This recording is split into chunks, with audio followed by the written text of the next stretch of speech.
Okay, I just recorded this entire episode and then I hated it, so I'm re-recording it right now. It is currently past midnight and this needs to be recorded, edited, and uploaded by 6 a.m. So I think we're gonna make it. Yeah. Oh my goodness. Hi, Bottoms. Welcome back to another episode of the Bottoms Up podcast. I am your host, Taylor. And wow, I'm going to assume there are probably some new people who are listening on this episode. We are about a week post Girls in Wonderland. Thank you so much to everybody who came out. Thank you especially to the virgins. You guys were so much fun to hang out with. I have met so many amazing people through this experience, and it's just been so wonderful. And I'm, super, super grateful. I guess for those who are new, joining for the first time, I feel like I have to do like a reintroduction. My name is Taylor. I am the host and creator of this podcast. I do this with my friend T and my friend Ebony. They help me out. They support me a lot on this. But otherwise, this is pretty much a one-woman show, a one-woman idea. I started this podcast in 2023. As a way to not only build my own community, but also be a resource for other people who were struggling to build their community as well.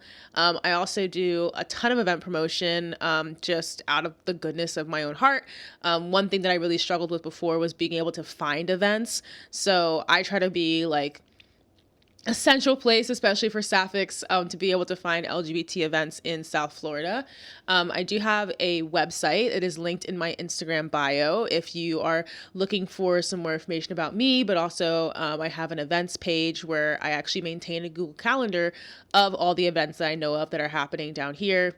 I kind of cover Miami, Broward, Palm Beach area, plus a little bit of Orlando, a little bit of Tampa, kind of like other places in Florida. And then I also do some events for LA, New York, and DC because I am from Maryland and I have a lot of friends in DC. I have a lot of friends in New York, and I do have a lot of friends in LA as well. So I try to share, when it's appropriate for those little overlaps. But yeah, that's all about me. That's all about the podcast. Oh, also, if you're looking for events, you can check my Instagram on, I do like a monthly highlight. So you can always check my Instagram story to see if there's anything that I'm posting recently. And then I do also try to post like when I'm planning to go to a certain event. I need to be better about it. And I need to be better about posting while I'm at the events. I'm literally just having so much fun hanging out and talking with people that I get distracted. So yes, I will try to do that more. I do have like an about me post on my Instagram, and then I also do have an about me page on my website. So if you want to know more, just go there. Yeah. Oh my goodness. So this is an episode about dating. I want to talk about dating. I don't know why. I just felt compelled to do this. I feel like it's because I woke up this morning and I was doing my normal like doom scroll on Instagram Reels. And then I just kept getting a bunch of reels about like families and babies and all that. And I was like, I want that. How do I get that? And then I started thinking about my dating life and I was like, oh, I have to like actually do that. So I have hesitated to step into this topic on this episode or on this podcast and even like on my Instagram too. Okay, well, first of all, it feels very personal. And I never want to have like a woe is me approach to dating because like it sucks for everybody. Like I think I'm just gonna put it out there. Like it doesn't run my life the way that it used to. But still it's not particularly enjoyable, I will say. The process is not very enjoyable. So oh wait, I did have one more announcement. I'm doing a watch party for the Queer Ultimatum, on June 25th with Dyke Night Miami. We're doing it at Mama Tried, 6 p.m. and then we're going to the Corner at 9 p.m. Sorry, I just realized I needed to throw that in there. When I recorded this earlier, I didn't have like my little like setup, my little outline, and then I made my little outline, and now I'm like, oh my god, just stick to it. But yeah, generally speaking, light trigger warning for this episode. I'm definitely going to be going into some stuff that might be a little bit, uncomfortable. Definitely going to talk about my mental health because that also like factors in a lot to so much of this. So if that's just, not your jam, feel free to check out for this episode. Join me in the next one. It'll be an actual interview and it'll be really fun and really entertaining. But this one, you know what? Yeah, we're going to talk. We're going to get a little bit real. We're going to let it get a little bit deep. Because I think I'm ready to open up to this conversation. So generally speaking, I have always struggled with dating. And when I say always, I mean like since elementary school, which sounds so crazy to say because I feel like third graders shouldn't be having boyfriends and girlfriends, but it was happening. And it was definitely something that was happening around me. And it was something that was also being portrayed to me in a lot of the media that I was consuming. I've spoken about how I just felt like I was inundated with a lot of like boyfriend and girlfriend and relationships type content when I was a kid. Like when I'm talking about like watching children's media, I think the Disney Channel is probably the worst culprit if I do remember. But I also did have undiagnosed OCD as a child. So the way that OCD manifested was definitely clear in the way that I navigated like crushes and dating, especially like my attraction to men. I joke that my attraction to men was actually a sign of mental illness. And I only say that because it wasn't like the actual attraction that was an issue, but it was like the way that those crushes would manifest was always just like so obsessive and so intense in my head. And it like, again, looking back, I'm like, oh, that wasn't normal. But like that's the clarity that I can look at it now as, a 27-year-old who's now been medicated for almost 2 years. Like there are so many like things, like so many parts of my behavior and so many like parts of my personality that I look back on and I'm like, oh no, that was actually like not normal. That was definitely like a sign that something was wrong. And yeah, I think that the way that my crushes on boys would manifest, definitely a sign that something was wrong. But again, that was all, it was happening in my head, like it wasn't, it like kind of like came out like in some of my behaviors, like, oh my God, like, cause like when a guy would reject me, oh my God, this is so embarrassing. No, I can't say that. No, I can't. It's my podcast. I can say what I want. I cannot say what I don't want. But it was a problem. Just know that it was a problem. And so, boys wouldn't like me back. Boys wouldn't have crushes on me back. And I took that very personally. But I think as a kid, I already, was coming in with minimal to no self-worth, minimal to no self-confidence. I'd always been like that as a kid. And so that kind of leads me to this term that I have thought for myself, that I've coined for myself, called an internal narrative. And what I mean by that is like what that inner voice thinks about me. Like, what do I think about myself? Because I find that for someone like me who is a recovering people pleaser, again, with just generally like, very low self-worth, kind of like naturally with very low self-worth, the internal narrative is very hard. Like it's not very easily influenced by the outside. And it's gotten to a point now where it's like, I'm not really, very influenced either way in terms of I'm not influenced by, negative feedback or positive feedback. That like, I tend to very much like focus, internally, like, hey, how do I actually feel about this situation? How do I actually feel about, things that I'm doing or whatever? Versus when I was younger, I think that internal narrative, not that it wouldn't respond to feedback, but that it was more like somebody could tell me as a kid, like pretty, like my parents did, like my dad was like, oh, like you're so beautiful, whatever. And like, it never had any impact on me, like none, not even a little bit, because my internal narrative was telling me like the exact opposite. I'd actually reached a point where because I just had these voices in my head all the time that were telling me just like awful things about myself. And at some point I was like, yeah, I'm tired of fighting this. I'm actually just going to accept it. I'm going to accept that I am ugly. I'm going to accept that I'm annoying. I'm going to accept that that I am irritating and that people don't want me around and I'm weird and that all my friends hate me, like, because I was just so tired of sitting there trying to like fight myself constantly. Like, that's how bad it was. And so when you're in that headspace, and when the only time you feel good about yourself is when you have like the external validation, and not through people's words. It wasn't through people's words. Like, it had to be through actions. Like, I never believed people, and I still don't really believe people just based on, you know, what they say to me. Like, I'm a very much like actions speak louder than words kind of person. So when I was younger, and even like, you know, early on, like into my 20s, I was looking for attention in all the wrong places. I was looking for validation in all the wrong places. And I'm going to talk about something that I haven't really ever spoken about just in general to people, because it's a situation where I don't think that I am, like, I take accountability for my actions with what happened, but at the end of the day, it's like it shouldn't have happened to begin with. So when I was a freshman in high school, and again, boy crazy, I wanted the attention of boys. You know, I know that, you know, my friends are telling me that they're having sex. My peers are dating and breaking up and all this stuff. Like, it's happening around me. I'm observing it and I'm absorbing it. And so I'm like, well, you know what? I want that. I don't want to feel left out. And there was this senior boy who was in my gym class. He was about 5'4", maybe even shorter.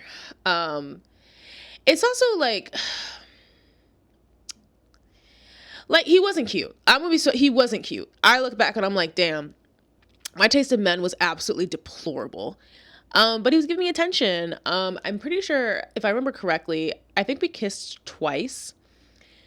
He was kind of like the type that's like, oh, like, I'm gonna pick on you, I'm gonna tease you, blah blah blah. But it was also like he wanted to hit. Like, that was the goal.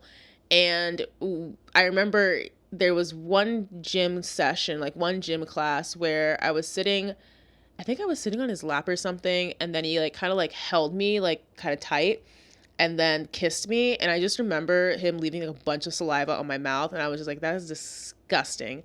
Did not like that. And then what we would do is that like my friend, we would go to the girls' locker room, and then her boyfriend at the time and this kid, they would go to the men's locker room after gym class. And then we would come out and we would walk to the cafeteria together.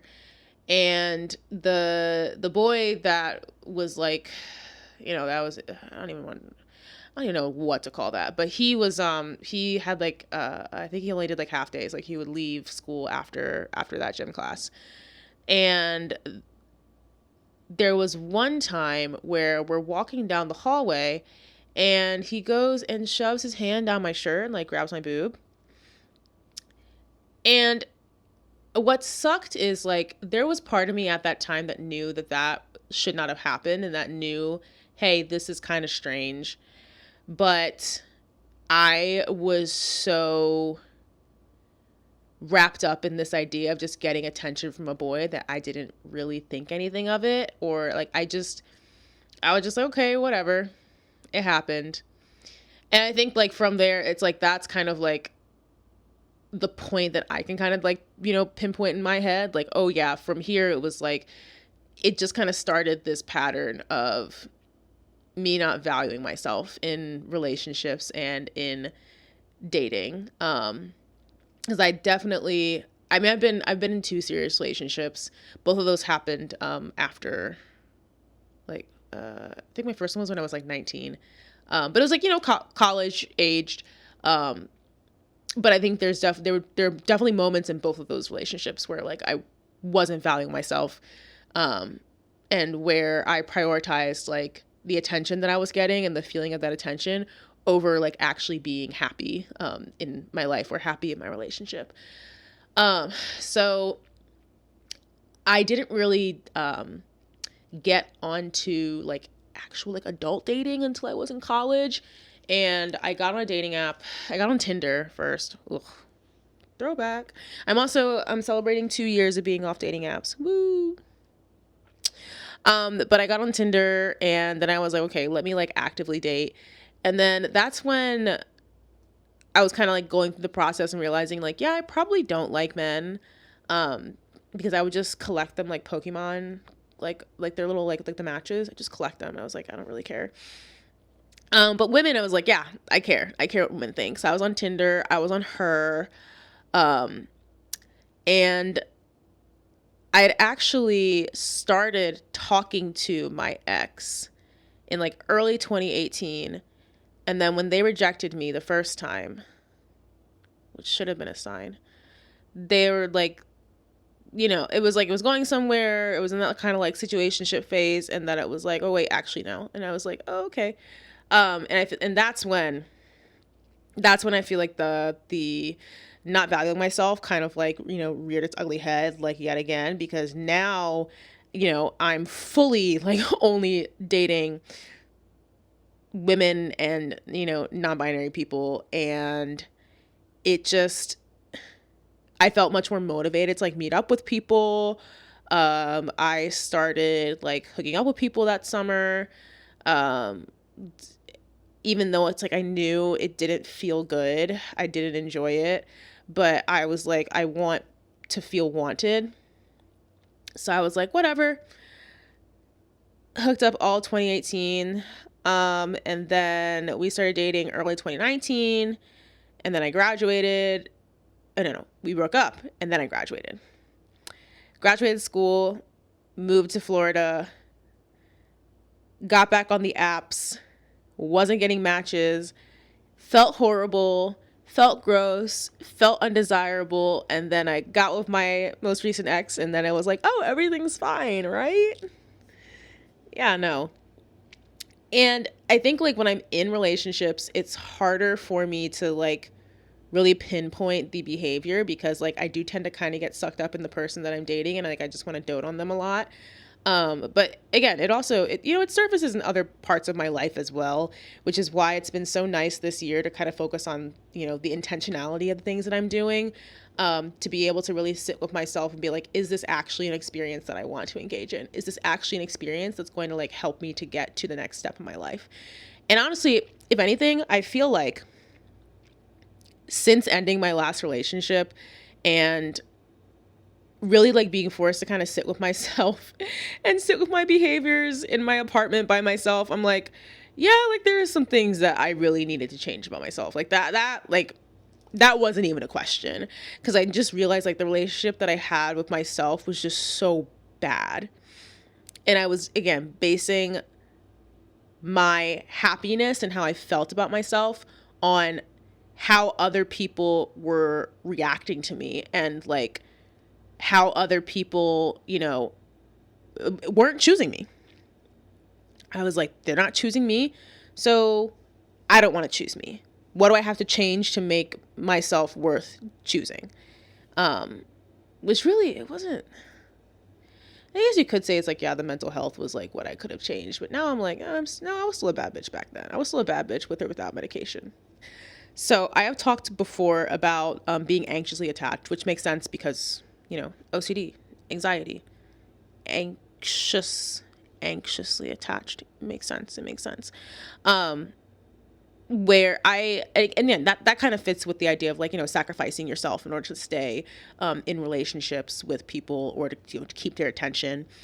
I have always struggled with the anxious attachment, even in my friendships. And the culture that we're currently in right now, I feel like just is not good if you're anxiously attached. It sucks if you're anxiously attached. Red receipts, I feel like, were invented purely to fuck with people who have any sort of anxiety. Hate it. Hate them 100%. If you're talking to me, please turn them off. I don't want to know. I don't even need to know, okay? Like, it doesn't matter. It doesn't matter.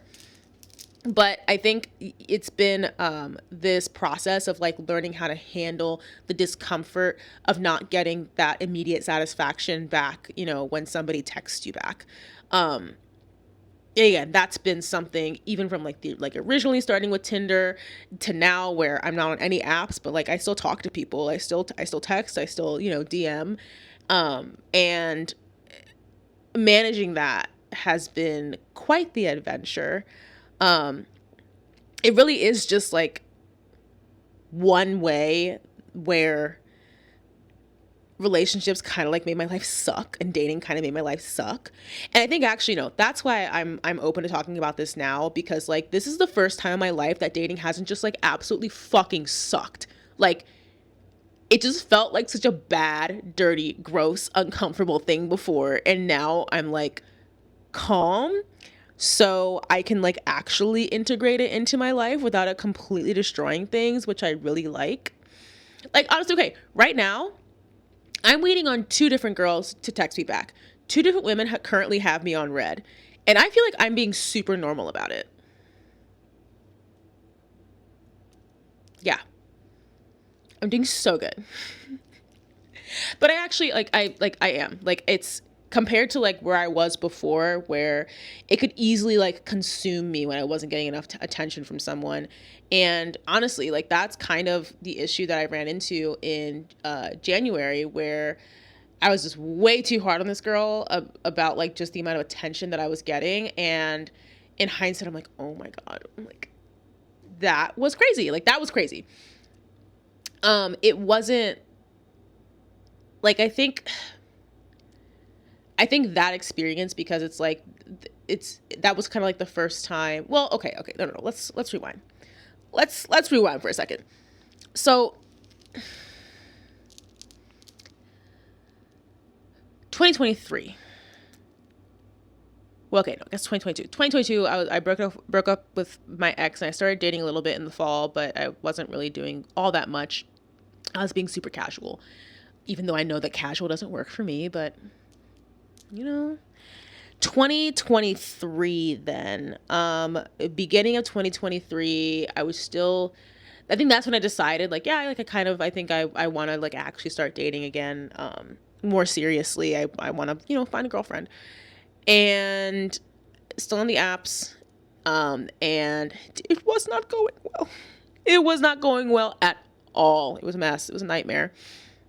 So I was Pride. Actually, yeah, it was right around Pride of 2023. And I felt like I was talking to this girl, and I was like, I feel like this is just going nowhere. And of course it did.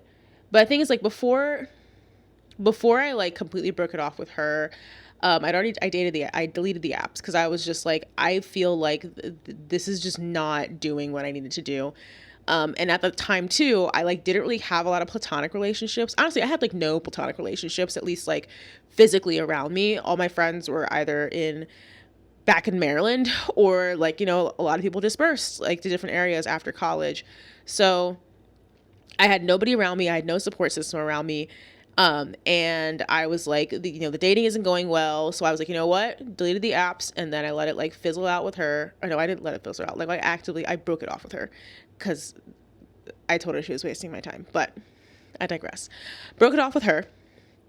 And that's when I was like, okay, I need to just go out and make friends. And I think like at that point, I'd already started feeling like I wanted to really just completely step back from dating, where I was just like, I really don't have much interest. I did let one more girl waste my time after that in August. But in August, that was the motivation I needed to start on medication. So I did it. I'm proud of myself. So I started on medication.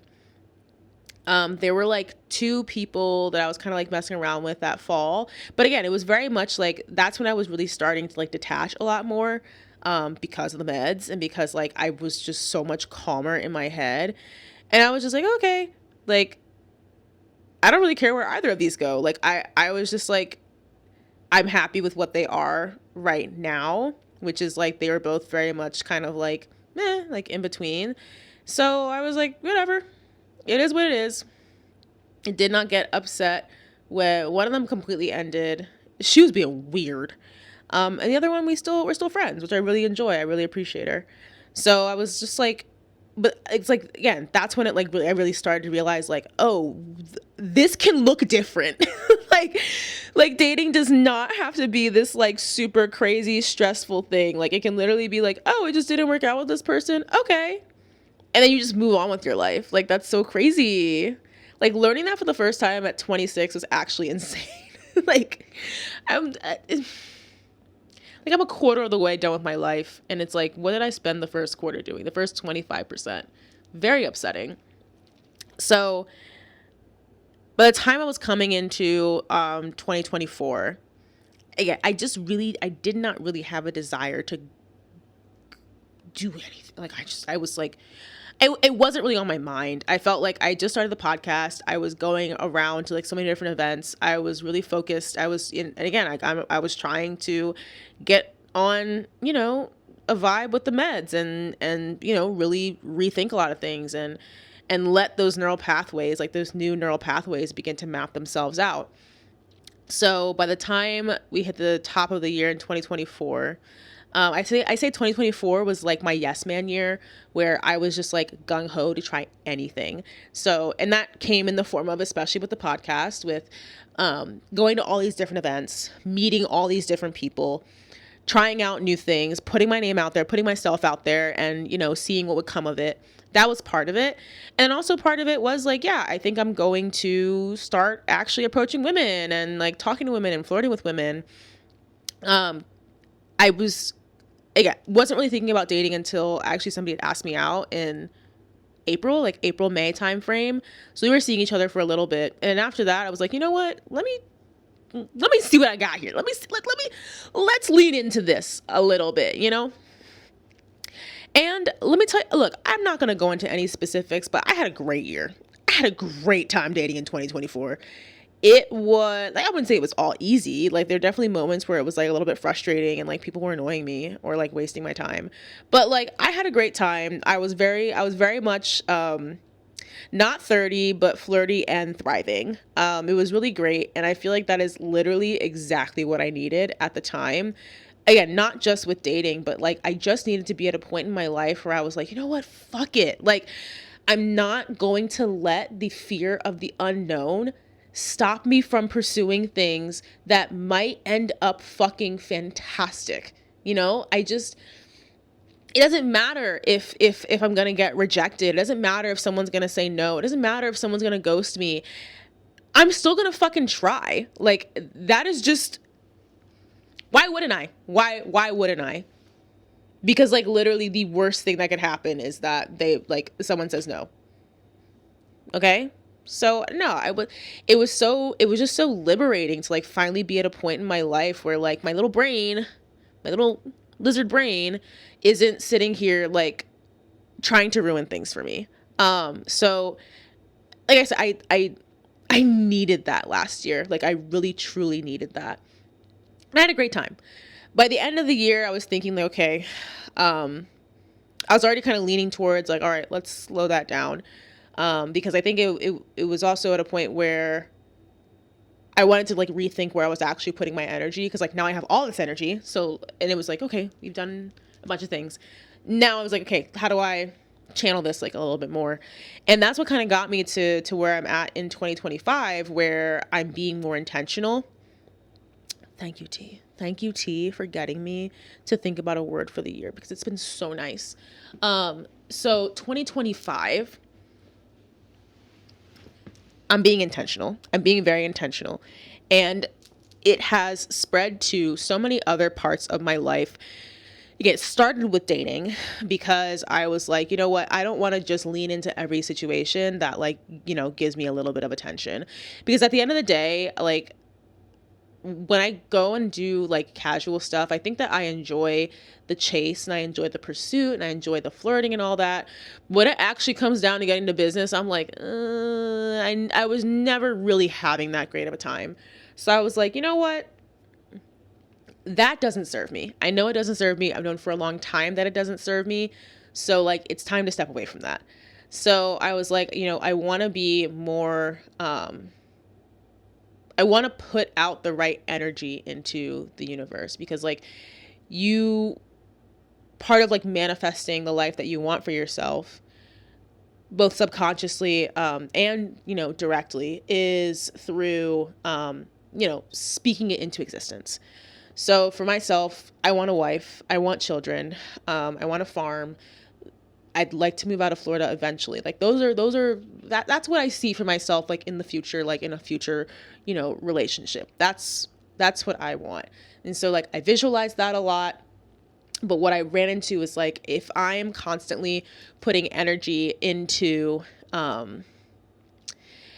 somebody random sliding into my DMs, or somebody random that I meet at the club or something like that, then like, where is the energy then left over to actually put into something that is more serious? So I was like, let's refocus for 2025. And it has been very worthwhile. I do feel like I'm absolutely saving my energy. My goodness. And that's kind of where I started to, I was seeing that girl for like a literal second in January, and I blew it up. And I realized like, this is just not who I want to be. This is not the behavior that I want to keep, displaying with people. That if I do want to be like in a serious relationship, I was like, there are things that I need to like truly work on. And really it was like, just with the anxious attachment, and knowing how to self-soothe instead of like being, upset and grenading shit when I'm not getting enough of that like external validation. And again, this is where it comes to the internal narratives as well. My internal narrative previously was very flawed. I think my internal narrative now even still has some flaws to it, but it's growth. It's never ending. Self-growth is never ending. And so my previous internal narrative was that narrative was like, okay, well, you're ugly, you're annoying, you're irritating to be around, none of your friends like you. That was it before, like age like 17. Now, girl, I love myself. I'm obsessed with myself. I'm not even gonna lie. I love looking at myself in the mirror. I don't feel like I'm a butterface anymore, thank God. I really love my figure. I really love the body that I've built for myself. Like, I'm very happy with that.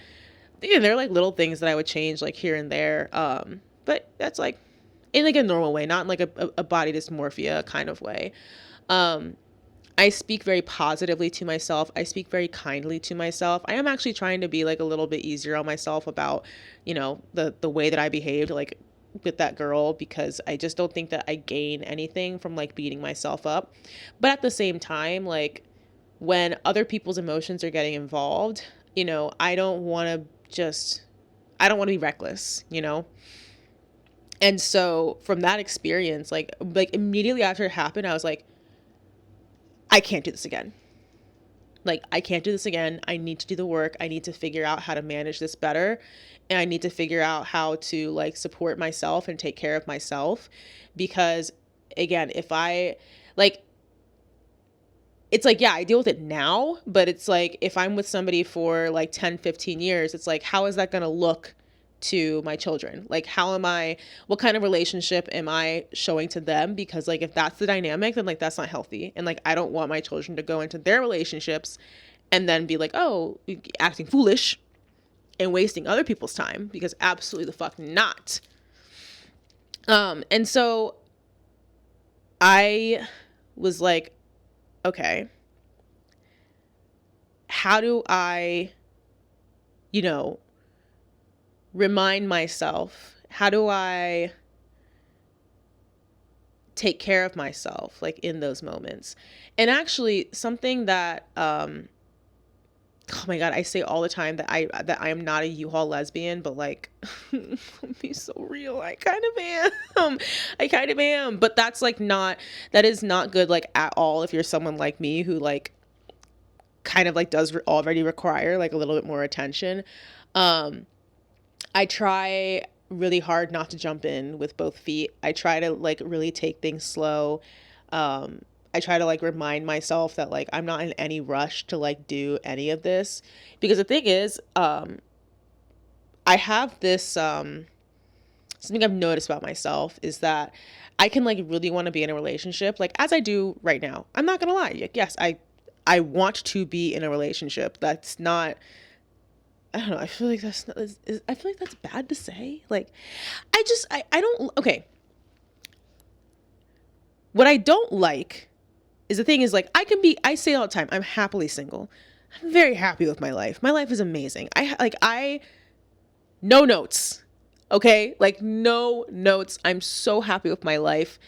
It's not like the one thing that would make it better is if I had a girlfriend. No. I enjoy my life. I enjoy the things that I do. I'm happily single. There's absolutely no issue with me being single. At the same time, I do want a serious, long-term, mostly monogamous relationship, you know? And I feel like those two ideas like don't have to be competing. Like I don't know. I feel like I'm going to be judged by saying like, yes, like I want a relationship. Like I don't say I'm happily single to like cope with not being in one. Like it just like those two things are kind of like separate. I don't know. I feel like I'm happy to be single. I love my life. I do also want a relationship. I'm a lover girl. I want a girlfriend. I want a wife. And so what I work through with myself is that like I do feel like I'll want to, you know, get into the relationship. I want the label. I want the girlfriend label. And then I end up leaving myself in this situation where I feel trapped, because then I'm like, oh, this is the one for the rest of your life. This is the one. And I don't know if maybe that feeling will change as I get older, but even if I'm with somebody who like I know that I want to be with like seriously, there's always this little fear, this little voice in the back of my head that's like worried that things are going like way too fast. It's like a very weird place to be in. But I almost feel like that is just, again, the anxiety where I'm sitting in this space and my brain is trying to find something to be afraid of and trying to find something to be nervous about. And so it picks something that kind of feels a little bit unknown. So it's like if I'm just like going out on dates with someone, they'll be like, oh, what are we? Are we dating? Are we exclusive? Are we girlfriends? Is this situationship? Is it really, like, what's going on? And my brain manifests and mulls over it over and over and over again until I spiral. And then if I'm in the relationship, then it's like, oh my God, do you really want to commit to this one? Like just this one? Like, are there others? Like, what if you miss out on something? What if your soulmate's out there? What if blah, blah, blah, blah? And it's like, girl, if you don't shut the fuck up, like, damn, this is why. And people are like, oh, I don't want to be on medication. It's going to like pacify me. Girl, no, you need to be pacified. You need to be pacified. Like when the level of mental clarity that I now have, that since the chemical imbalance in my brain has been fixed, is like insane. It's so quiet up here. So fucking quiet. I am so grateful. It was like, oh my goodness. It was like purgatory before. Pestilence. It was terrible.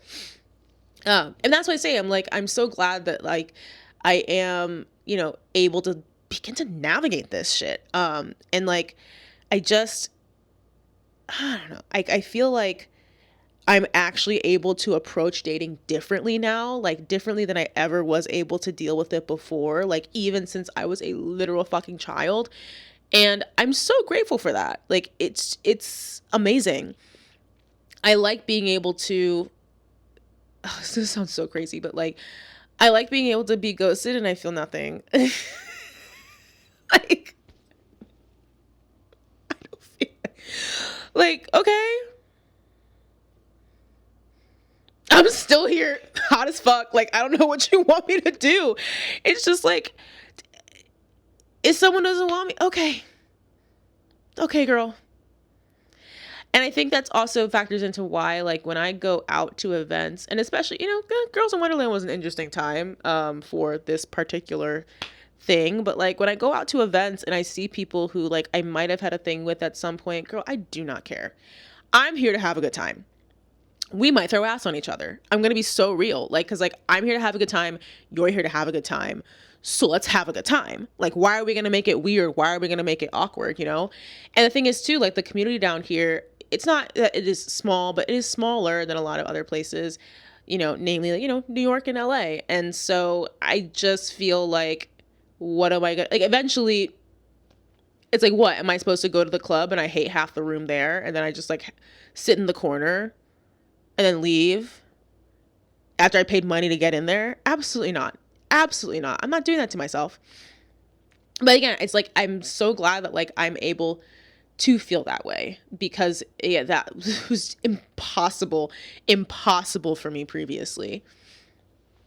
I think too, like another area where things are like really different is just that I want to approach women that like I don't, I do get nervous. I do get nervous. Don't get me wrong. Like I do think about my approach and everything. I look for a ring. I always look for a ring. I joked this weekend. I'm like, y'all gotta stop leaving your masks unattended, because I will snatch them up straight up. That like, you know, that was so weird. That was so weird. I'm sorry. Yeah, I will snatch them up.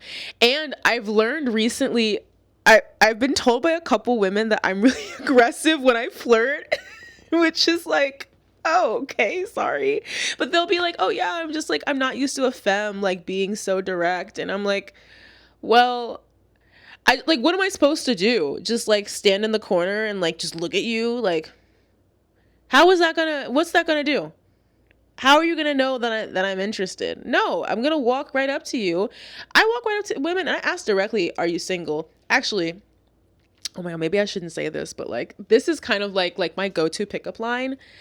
If I see a woman who is like very attractive, because I also have this like thought in my head that every woman who I find attractive or that I'm into, I'm convinced that everybody else is also like super into them. And then I'm like, well, I don't want other women to like even look at you. That's a problem. But I'll go up to somebody and I'll be like, oh, there's no way. Like I'll be like, please tell me you're single. I'll be like, oh, there's no way you're single. Like, because then it's like, oh, if they're not, then, you know, I can be like, damn, your girl is so lucky, like, congrats. And then I walk away.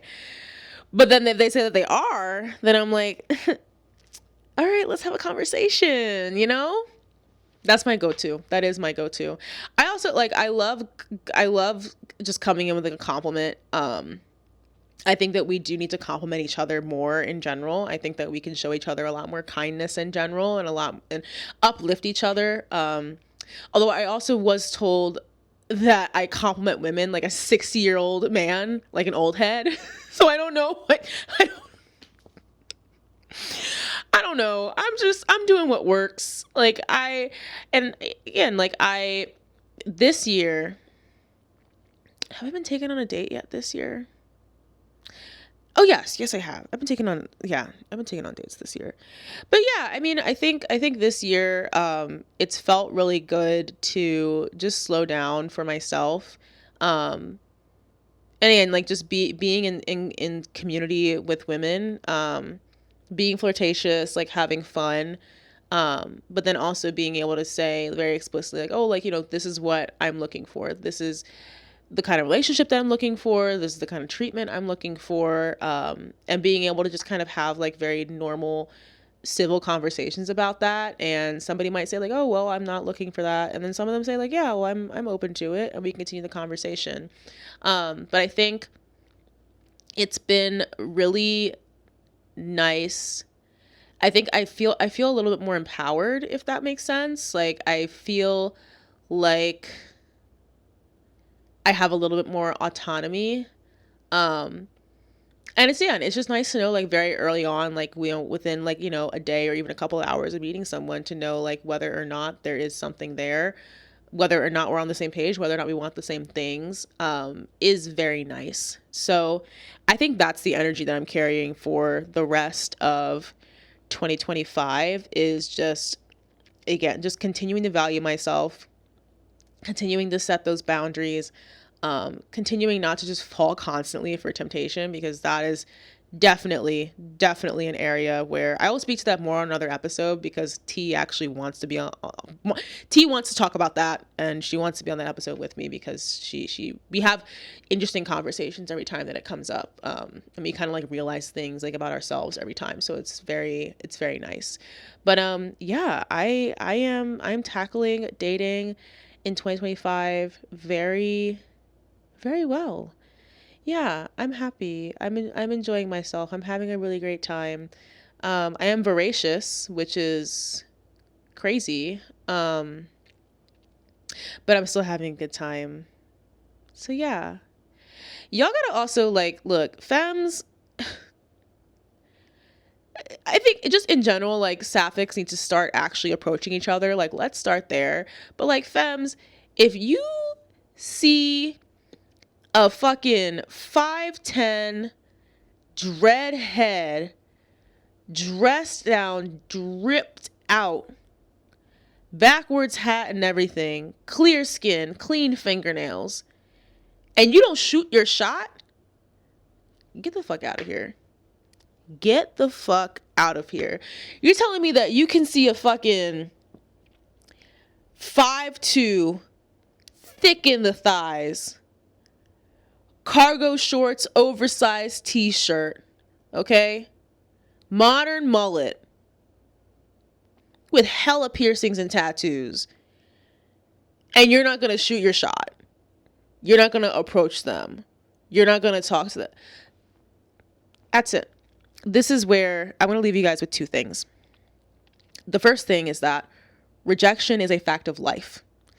You're going to be rejected in so many different ways, from friends, from family, from relationships, from jobs, from places, from clubs. It's going to happen. It is a fact of life. You're actually going to be rejected more times than you're going to be accepted, and that is okay, all right? It doesn't say anything about you. It just means that you are working towards finding the spaces and the people that you fit in with, okay? I don't want to be accepted by the wrong people, nor do I want to fight for acceptance from the wrong people. So that's number one. Number two is, especially for my anxiously attached girlies, we're going to do some affirmations right now. So I want you to sit with me. Actually, no, I want you to ground. Place your feet flat on the floor if you're sitting down, or if you're standing, just stand balanced. Really touch them with the earth, really sink into the earth. Feel it in your feet. Oh my God, I'm so sorry. I just burped.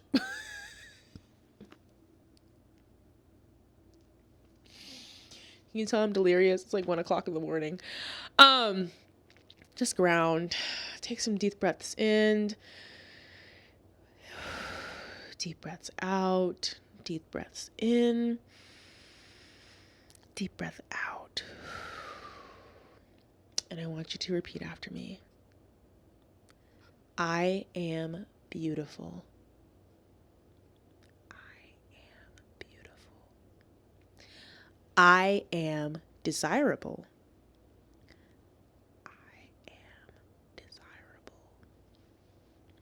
I am worthy of beautiful things in life. I am worthy of beautiful things in life. What I want wants me back. What I want wants me back. I will not engage in situations and with people who are not right for me. I will not engage with situations or people who are not right for me. I am sexy. I am sexy. Oh, what else? Oh, everything that I desire in life is coming my way. Everything that you desire in life is coming your way. So with that, I will leave you guys off. Thank you for tuning in with me for this very random bonus episode. If you want to find me on Instagram, you can find me at bottumsup.pod. That is bottumsup.pod. If you want to reach out to me about a potential topic, if you want to come on an episode, or if you want to recommend somebody to come on an episode, you could either shoot me a DM on Instagram or you can send me an email, bottumsuppod@gmail.com. Thank you for listening. Thank you for watching. And I will see you guys in the next episode. I'm going the fuck to bed. I'm tired.